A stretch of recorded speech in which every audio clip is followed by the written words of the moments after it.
अस्सलाम वालेकुम, this is Asad math second year और कैलकुलस 1 में आज हम एक्सरसाइज 1.4 में 0/0 फॉर्म वाले क्वेश्चंस करेंगे। इसको इनडिटरमिनेट फॉर्म भी कहते हैं। तो ये 3 पार्ट्स है। Limit x approaches to 1 √x-1 divide by x-1। तो इसमें मैं ये वाला पार्ट करूँगा, पार्ट f और d आप लोगों का होमवर्क होगा। ये क्वेश्चन नंबर 1 में है और ये क्वेश्चन नंबर 2 में सी और डी पार्ट है। तो आप लोग सी पार्ट को देख सकते हैं। लिमिट x अप्रोचेस टू 5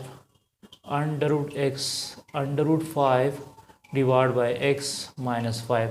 तो अगर मैं मतलब इसकी जगह 5 पुट करूँगा, √5 माइनस √5 डिवाइड बाई 5-5, तो ये हो जाएगा 0/0 फॉर्म। ये क्या बनता है? 0/0 फॉर्म आ जाता है।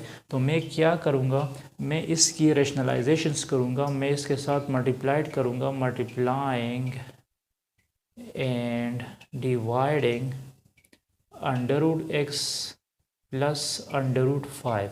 तो ये हो जाएगा limit x approaches to 5 √x minus √5 divide by x-5 cross √x plus √5 √x plus √5।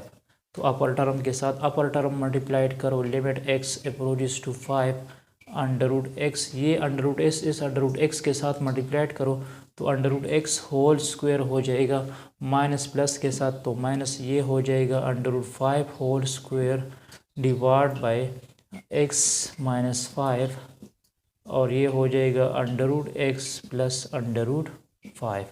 तो ये स्क्वायर इसके साथ कैंसिल हुआ तो बन गया limit x approaches to 5 x-5 divide by x-5 √x plus √5।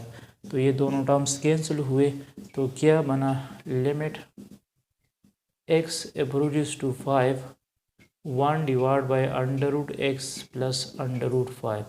तो अब इस x की जगह 5 लगा तो ये हो जाएगा √5 प्लस √5। यहाँ 1 मौजूद है, इसको ऐड करो तो ये बन जाएगा 1 और 2 √5। ये आंसर इसका आ चुका है। Thanks for watching this video. आप लोग पार्ट ए और पार्ट डी को खुद ट्राई करो। फिर भी अब अगर आप लोगों को प्रॉब्लम है तो आप लोग हमें कमेंट्स कर सकते हैं। Stay touch with us.